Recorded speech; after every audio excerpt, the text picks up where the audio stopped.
Être capable de partager ses peurs et ses failles peut vous procurer un certain confort.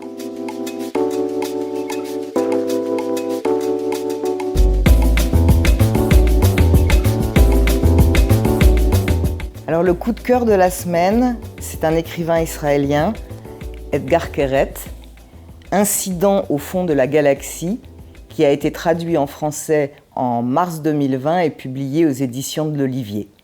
Alors Edgar Keret, il est extrêmement connu, c'est le retour. On est très heureux de le voir revenir avec un nouveau recueil de nouvelles. Et ce qui caractérise l'écriture de Keret, c'est vraiment le ton. Ce sont des nouvelles drôles, des nouvelles mélancoliques, des nouvelles qui interrogent puissamment sur le non-sens de l'existence. Et c'est vraiment sa marque de fabrique.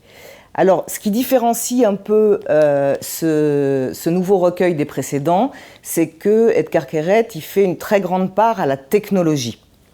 Par exemple, dans une des nouvelles qui s'intitule Fenêtre, il s'agit d'un homme qui est dans une chambre, qui est convalescent et qui, grâce à une application, va voir de multiples fenêtres virtuelles s'ouvrir sur le monde, va découvrir le monde avec ces fenêtres virtuelles, va même rencontrer un amour virtuel à travers cette application.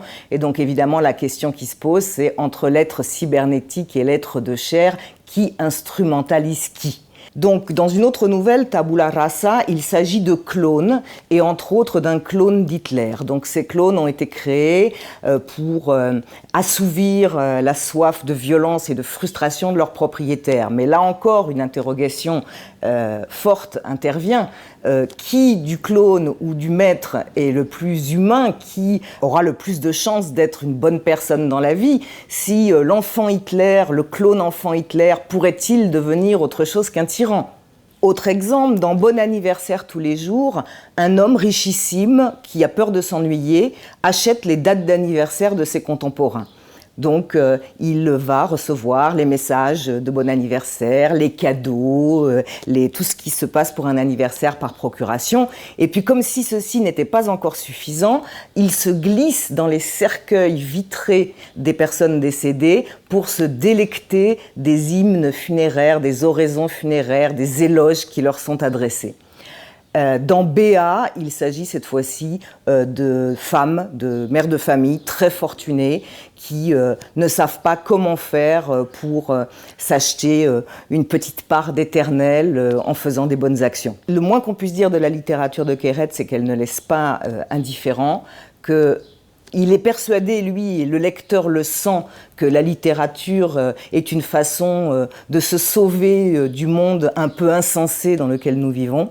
Edgar Keret considère que la lecture a une sorte de vocation thérapeutique, elle agit sur le lecteur et il nous décrit un monde complètement fou, complètement insensé, duquel il convient urgemment de se moquer pour ne pas soi-même devenir fou. Alors, pour vous donner un avant-goût, je vais vous lire un petit extrait.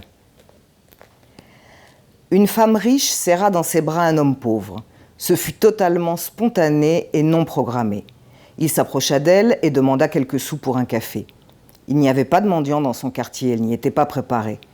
Le mendiant qui l'aborda n'était pas ordinaire non plus. Il était blanc et malgré son chariot de supermarché qui laissait deviner qu'il dormait dans la rue, il paraissait propre et rasé.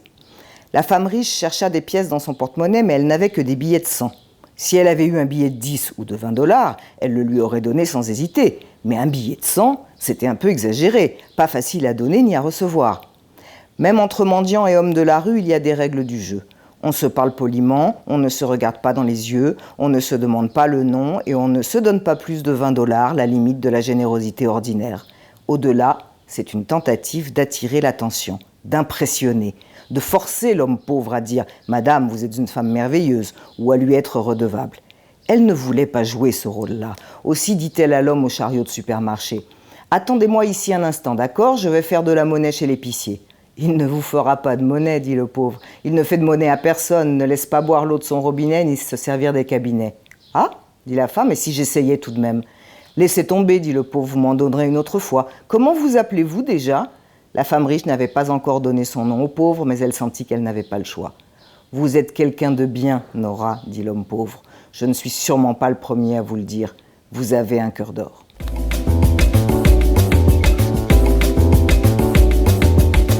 la semaine prochaine et en attendant, lisez des livres.